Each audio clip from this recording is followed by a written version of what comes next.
তুই মাইশার অঙ্ক সলভ করে দিলি, এখন আবার সুমনের ল্যাপটপ ঠিক করে দিলি। আসলে তুই কে, সত্য করে বলতো। ভাইজান, আমি গরিব মানুষ, এগুলো আমারে কি কইতাছেন? এই, তুই কি ভদ্রভাবে বলবি নাকি আমি পুলিশকে খবর দিব? ভাইজান, পুলিশ কল করতে হইব না। ভাইজান আসমু। এই কি কবি বল। বড় ভাইজান কইছিল চা খাইবো, আমি তো চা বানামু। আপনি কি খাইবেন? আপনি খাইলে কোন, আপনার জন্য বানামু। হ্যাঁ, আমি তোরে ডাকতাম। আরে ল্যাপটপটা কি যে হইছে আমি কিছুই বুঝতেছিলাম, মাথাটা একদম ঝিম ধরে আছে। যা তো এক কাপ রং চা করে নিয়ে আয়। ভাইজান কি হইছে ল্যাপটপের? আমি কি শুনতে পারি? আমি দেখলে হয়তো ঠিক করে দিতে পারবো। এই, তোর কি মাথা খারাপ হয়েছে? এটা কি তরকারি যে তরকারিতে লবণ হলো কি লবণ হইলো না এটা চেক করবি? শোন, এটা ল্যাপটপ, এটা একটা উল্টাপাল্টা কিছু হয়ে গেলে ল্যাপটপটা একদম নষ্ট হয়ে যাবে। যা এখান থেকে, আমার জন্য চা করে নিয়ে আয়। আর তুই কাজের মেয়ের মতো থাক, বেশি ফরফর করবি না। ভাইজান আমারে দেন না, আমি ঠিক করতে পারবো, আমি সবকিছু বুঝি তো। এই, তোকে বললাম না এসব নিয়ে তোর ভাবতে হবে না, তুই এখান থেকে যা, আমার জন্য চা করে নিয়ে আয়।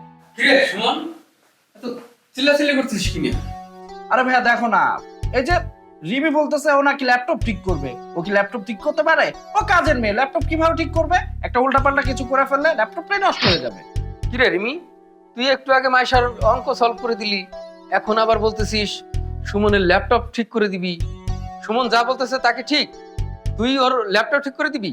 হ ভাইজান, আমি এটা ঠিক করতে পারবো। ও আচ্ছা। এই সুমন, তোর ল্যাপটপটাকে দেখতো। কি কি বলতেছো? তোরে দিতে বলছি, তুই দে। দে, এই ঠিক কর।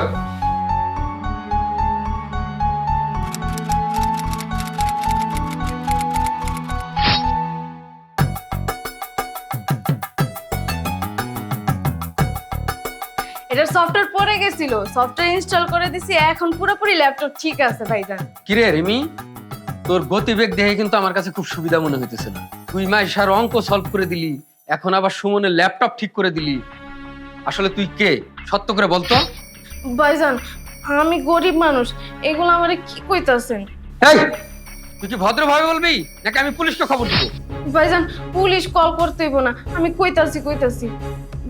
ভাইজান আমি একজন কম্পিউটার ইঞ্জিনিয়ার। কি, তুই কম্পিউটার ইঞ্জিনিয়ার? তুই আমাকে আগে বলবি না? আর তুই চাকরি বাদ দিয়ে তুই আমার বাসায় কেন কাজ করতেছিস? ভাইজান আপনি তো আমারে কোনের সময়ই দেন নাই। আব্বা আমার অনেক কষ্ট করে পড়াশোনা করাইছে, তারপর থেকে আমি এখানে ওইখানে অনেক দৌড়াইছি চাকরির জন্য, কিন্তু কোথাও চাকরি পাই নাই ভাইজান। যেখানেই গেছি ঘুষ চায় 10 লাখ 15 লাখ, তারা নাকি চা খাইবো। কিন্তু ভাইজান আব্বার যতটুকু সামর্থ্য আছিল সেই সব টাকা দিয়ে আমার পড়াশোনা করাইছে, এখন আর টাকা পয়সা পাইবো কই? তারপর অন্যান্য জায়গায় চাকরির জন্য অনেক চেষ্টা করছিলাম, কিন্তু দুর্বলতার সুযোগ পায় আমার দিকে বাজেভাবে তাকাইতো। ভাইজান এগুলো আমি মানতে পারিনি, দেখে আমার কাছ থেকে ভাগায় দিছে। ভাইজান আব্বা অনেক অসুস্থ, আব্বার জন্য প্রতিদিন ওষুধ কিনতে লাগে। দিন শেষে যখন দেখলাম কোথাও চাকরি পাইতেছি না, তখন আমি চিন্তা করছি যে আমি রাস্তায় বসে বাদাম বিক্রি করব, কিন্তু সেইখানেও শান্তি নাই। রাস্তার পোলাপাইন ফ্রি বাদাম খায়া যায়, আর বাজে প্রস্তাব তো আছেই। পরে যখন আপনার সাথে পরিচয় এলো, আপনারে বিশ্বাস করে আপনার বাড়িতে কাজে আইছি। আব্বার এই বয়সে যদি আমি পাশে থাকতে না পারি, তাহলে আব্বার সারা জীবনে পরিশ্রমের ফলাফল কি ভাইজান? তাই আমার পরিচয় লুকায় আপনার বাড়িতে আমি কাজে আইছি। কিরে রিমি, তোর এত কিছু হয়ে গেছে, তুই আমাকে আগে বলবি না? আসলে আজকাল শিক্ষার সঠিক মূল্যায়নটা আমরা ভুলে গেছি। আর শোন, আজকে থেকে তোর আর আমার বাসায় কাজ করতে হবে না, তুই আমার অফিসে ম্যানেজার হয়ে কাজ করবি, আর আমার আর সুমনের ছোট বোন হয়ে থাকবি তুই। কি কইতাছেন ভাইজান, সত্যি কথা? হ্যাঁ, সত্যি বলছি। আর শোন, তোর বাবার চিকিৎসার জন্য যত টাকা লাগে সব টাকা আমি দেব, আর তুই তোর বাবাকে ভালো একজন ডাক্তার দেখা চিকিৎসা করাবি, ঠিক আছে? ধন্যবাদ ভাইজান, আপনার মতো মানুষ হয় না।